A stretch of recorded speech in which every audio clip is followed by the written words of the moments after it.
Hey, what's up, Truth Tribe? In this video, I'm going to delve a little bit deeper into the strangest secret in the world, show how it's impacted my life and why it's so fundamentally important to understand in manifesting a new reality for a brighter future. Coming up today on part 4 of The Path to Freedom.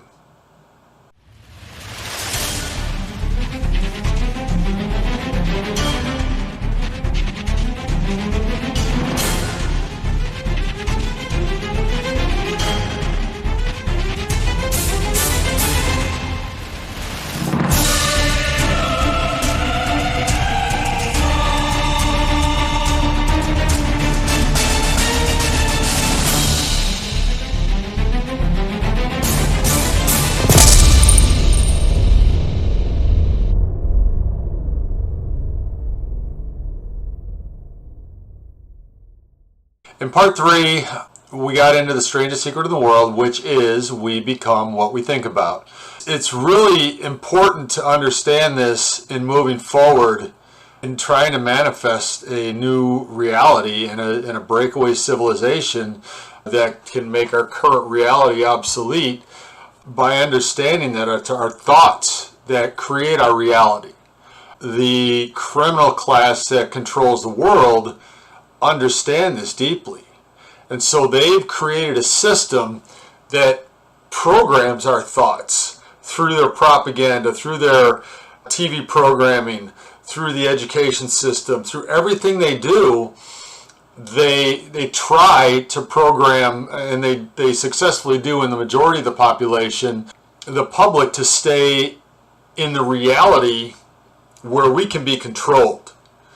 So again, to break free of this, we need to think of a different reality. We need to start changing our minds and start understanding that if we want to break free of this system, we have to think about a new system. We will become what we think about. So again, that's what the whole purpose of this series is, to show people a better system that we can transition to and get people to start thinking about that system. And once you begin to understand what I'm doing here and you start sharing this, we need to start momentum going and begin building a foundation of a large number of people who are moving towards this, as he describes, worthy ideal. So we're going to go back. There's a couple more things I wanted to highlight from the video.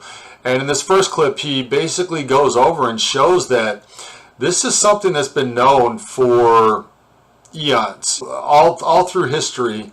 The greatest thinkers, philosophers, leaders of their times all understood this one fundamental universal truth, that our thoughts create our reality. So we'll start right there with this clip.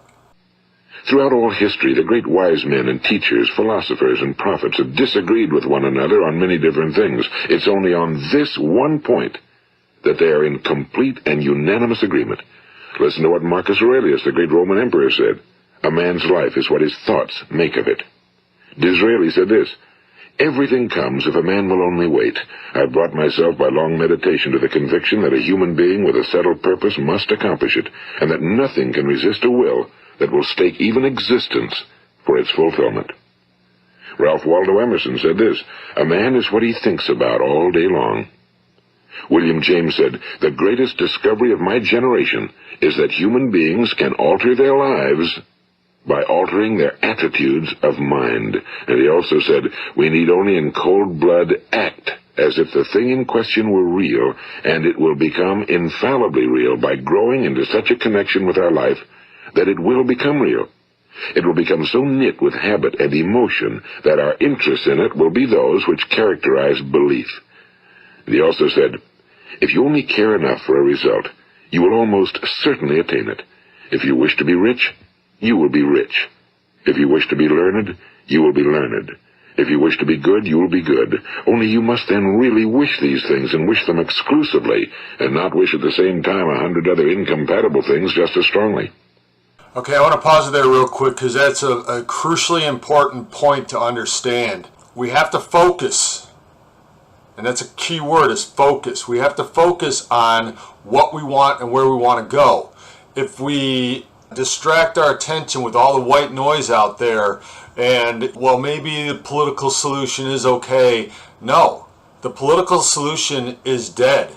It has been proven over the last, I don't even know how many generations, to be a failure. The entire system is corrupt. It's bought and paid for. It is enslaving us.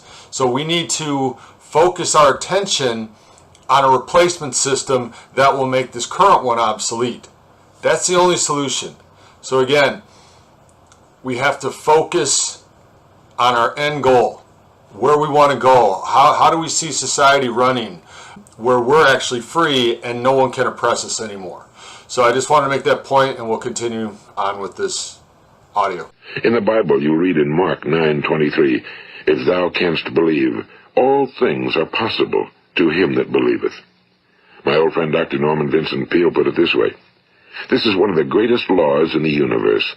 Fervently do I wish I had discovered it as a very young man. It dawned upon me much later in life, and I found it to be one of the greatest, if not my greatest discovery outside of my relationship to God. The great law, briefly and simply stated, is that if you think in negative terms, you will get negative results. If you think in positive terms, you will achieve positive results. That is the simple fact," he went on to say, "which is at the basis of an astonishing law of prosperity and success. In 3 words, believe and succeed." So there you go. Believe and succeed. A couple of things that I want to point out about that clip. He invokes laws of nature, which I'm always talking about natural law. This is an irrefutable law of nature. Whatever our thoughts are is what we will manifest in our life. He also talked about failure. If we believe we're going to fail, we're going to fail.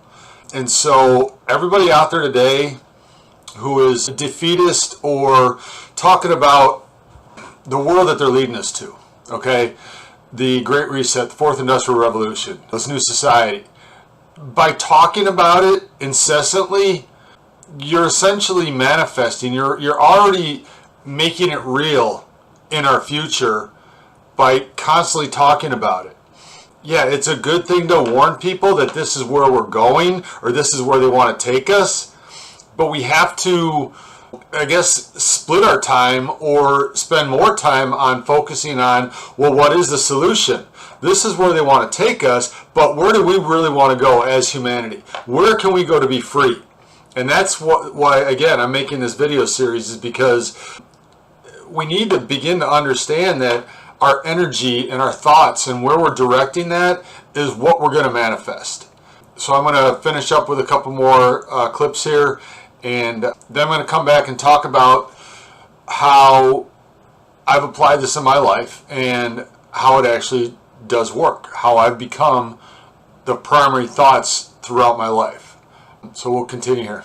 William Shakespeare put it this way: "Our doubts are traitors and make us lose the good we oft might win by fearing to attempt." George Bernard Shaw said, "People are always blaming their circumstances for what they are. I don't believe in circumstances. The people who get on in this world are the people who get up and look for the circumstances they want, and if they can't find them, make them." Well, it's pretty apparent, isn't it? And every person who discovered this for a while believed that he was the first one to work it out. We become what we think about. Now, it stands to reason that a person who's thinking about a concrete and worthwhile goal is going to reach it, because that's what he's thinking about, and we become what we think about. Conversely, the man who has no goal, who doesn't know where he's going, and whose thoughts must therefore be thoughts of confusion and anxiety and fear and worry, becomes what he thinks about. His life becomes one of frustration and fear and anxiety and worry. And if he thinks about nothing, he becomes nothing. Okay, so I think it's pretty clear by now that the strangest secret in the world is an irrefutable natural law. And what I want to do now is I want to take you through, I guess, the last 44 years of my life and show you how, even before I even understood this or knew about this, I was already applying it in my life. And looking back, I could say without a shadow of a doubt that this is exactly how the way things work. I became exactly what my most dominant thoughts were, and the things that I didn't focus on, I didn't manifest. So again, if we want to create a better world, a better situation, a better condition for all of humanity, we need to begin changing our perspective, changing the way we think about everything, and stop focusing on what they're doing to us and begin focusing on what we want. So I'm going to start back, somewhere between 10 and 13 years old. I can't remember exactly, but I was in Cub Scouts, I was in Boy Scouts. I had just moved down to Illinois, and I remember looking through the Boy Scout handbook, and there was a little section in there on physical fitness, and it showed, it was a section on maturity too, and it showed a boy's body, prematurity, and then it showed a muscular body. And I, at that impressionable young age, decided that this is the body that I want to live with for my entire life. That nothing else is going to suffice other than having this type of body right here. So I became what I thought about. All these years later, I still have the same body that I imagined I wanted 42 to 44 years ago. I then went on in high school to be a gymnast, and health and fitness have always been a very important part of my life. When I was 18 years old in the military, I read a book that basically said the human body is biologically capable of living 140 years. And I thought to myself, well, why is the average age around 70? We're only living half of our full potential.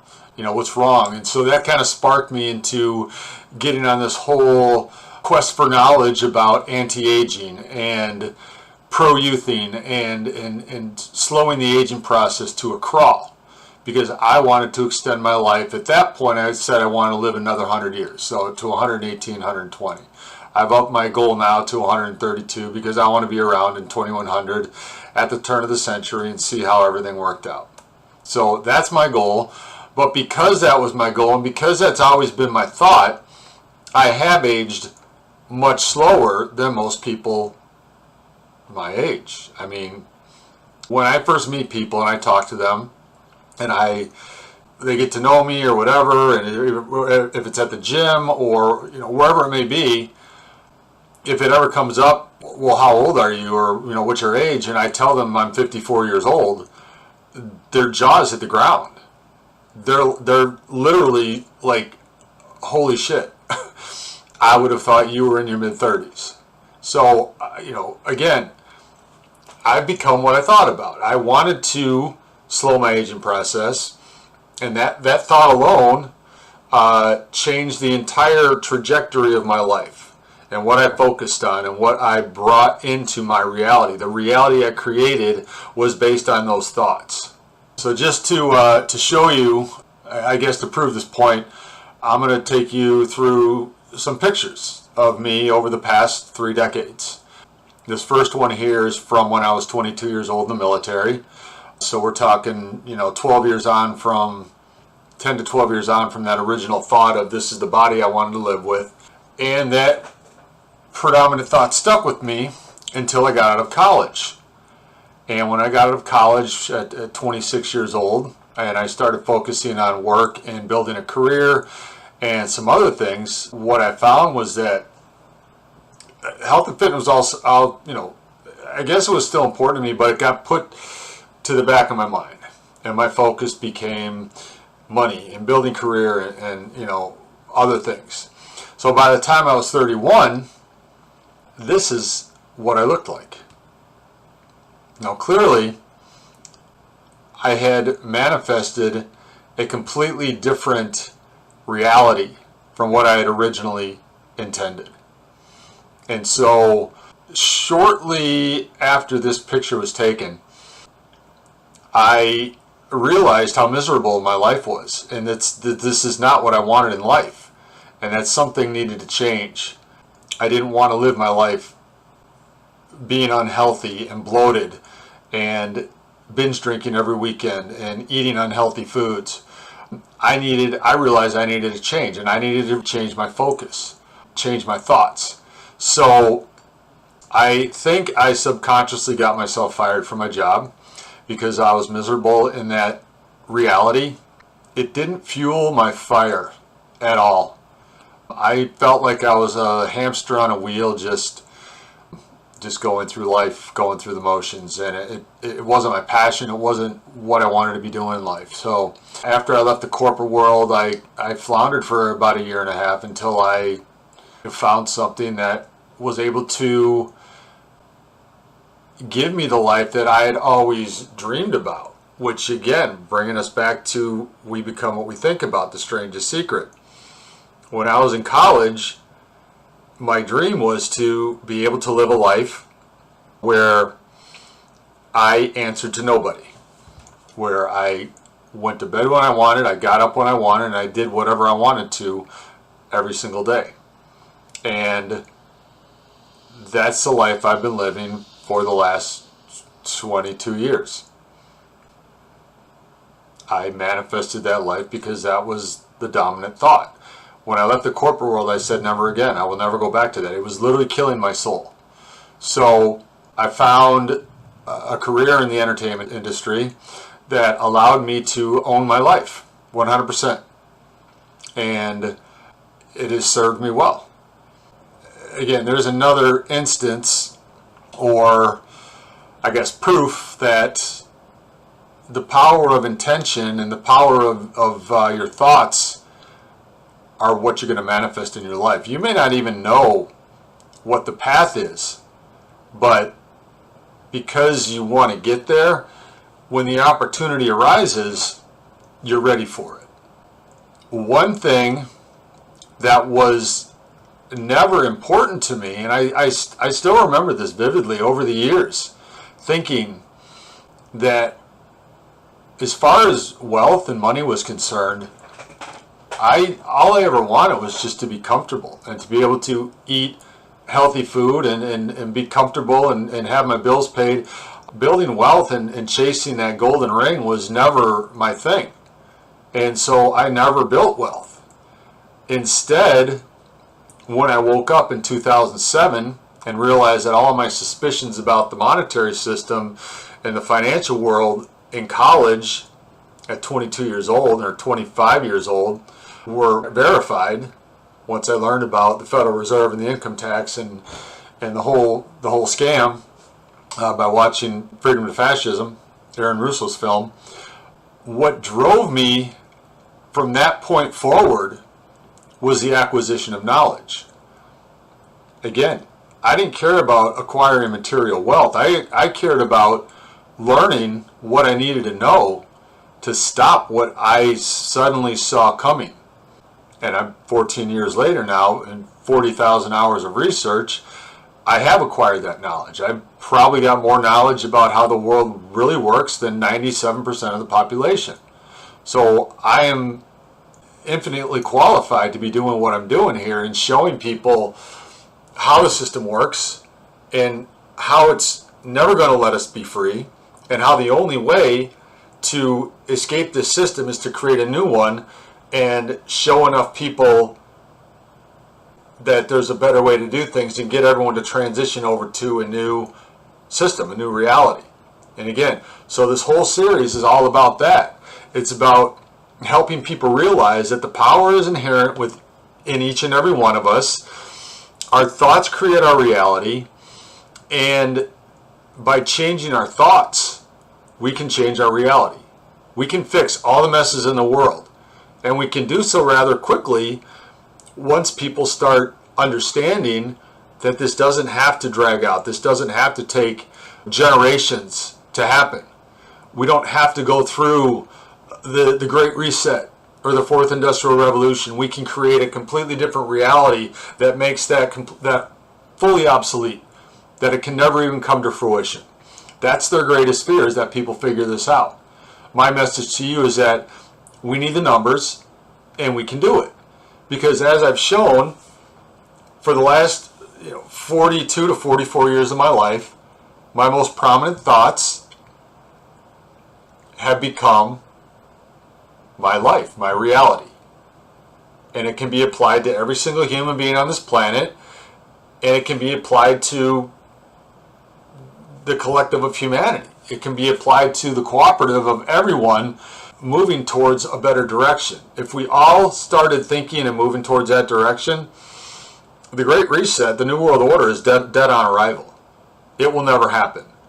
That's why they keep us bombarded 24/7, 365 with the negative, with the fear, and with the propaganda to make them believe that they care about us and that they're taking care of us and that they're going to protect us from this fictitious evil out there.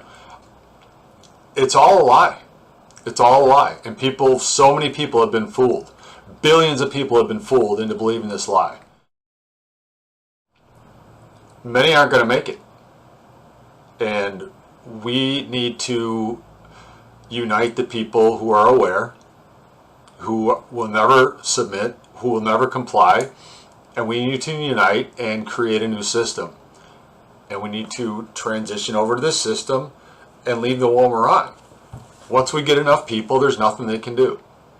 There's absolutely nothing they can do to stop us. And if they try to stop us, they only show themselves to be the tyrants I'm accusing them of being. We're free human beings. We should be able to do whatever we want. If they tell us we can't leave, guess who's the tyrant? Guess who's the control freak? If they try and stop us, they're only proving what we're saying of them.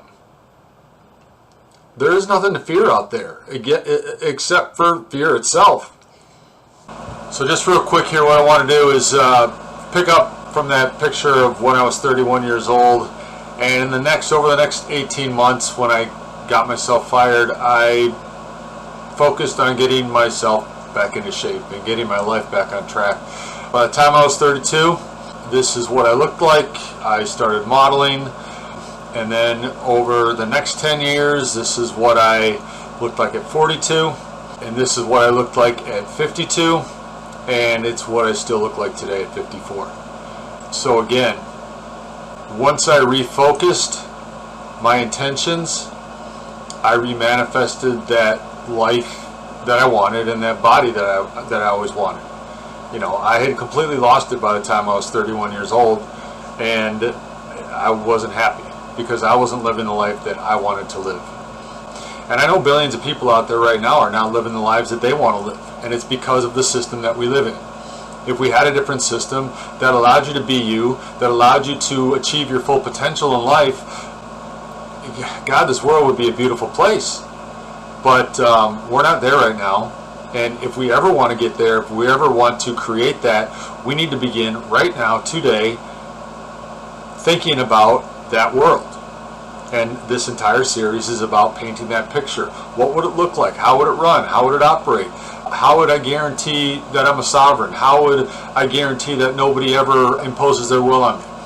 I've already illustrated all of that in my Manifesting a New Reality series. Unfortunately, most people gave up after the first two and never watched 3, 4, 5, and 6, and 7. That's why I quit making them. But again, I'm going to finish that series as an audiobook, parts 8 through 12. And this series here, I don't know how many parts it's going to be, but I will finish it when it's done, when everything that needs to be said is said. For now, I'm going to wrap this up, but I do want to go back real quick to one more clip. And this is from a clip that's it came out, I believe, in 1962.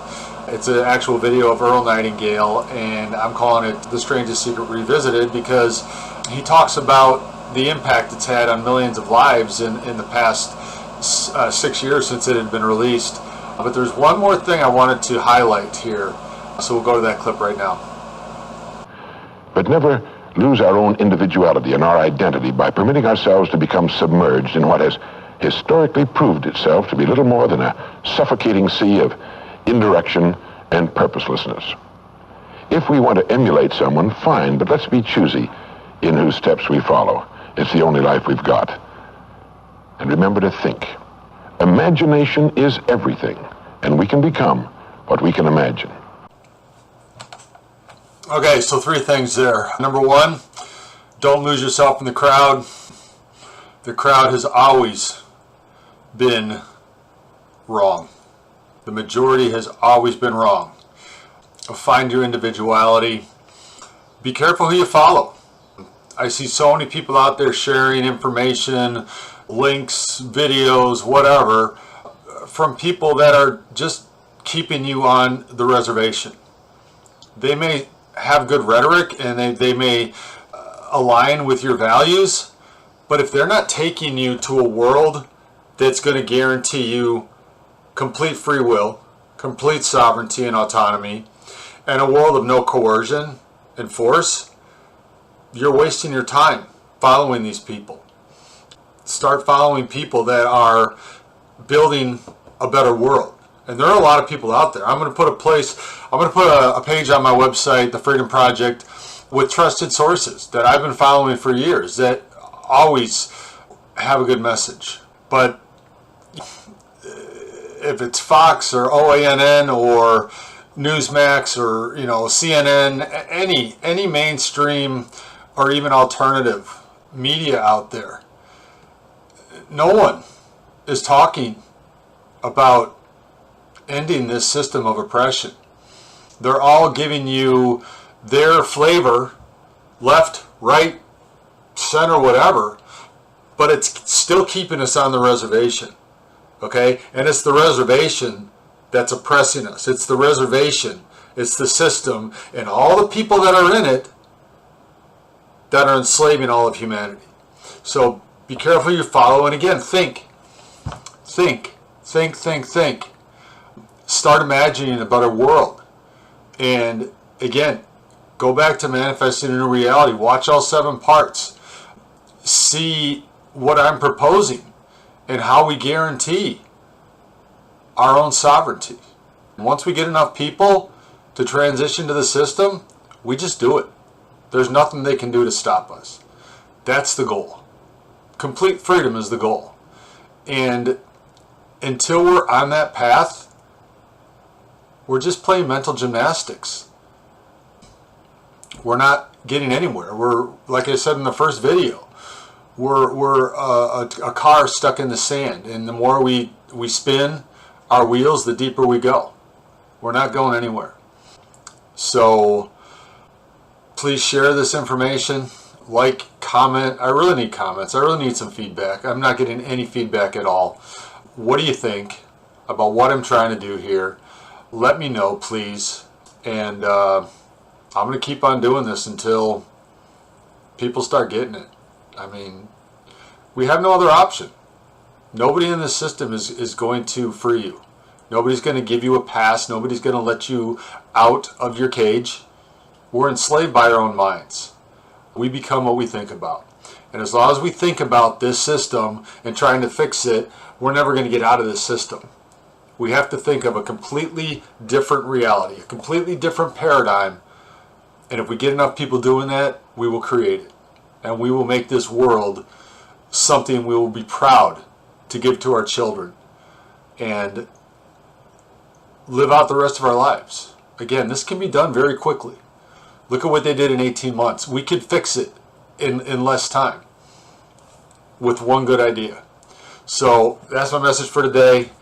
Keep an eye out for part 5. I'm not sure what it's going to be, but coming up very soon, I'm going to be doing a video that is called the Crash Course in Critical Thinking that will give you a tool that you can implement immediately to begin challenging everything you believe. It's going to be powerful, and I've been meaning to do it for a long time, but I've been distracted by so many other things. But understanding the keys to reclaiming your mind is one of the most fundamental parts to understand on the path to freedom. Till next time, I love you guys. Have a great day, have a great night, wherever you are, and we will see you soon. Take care.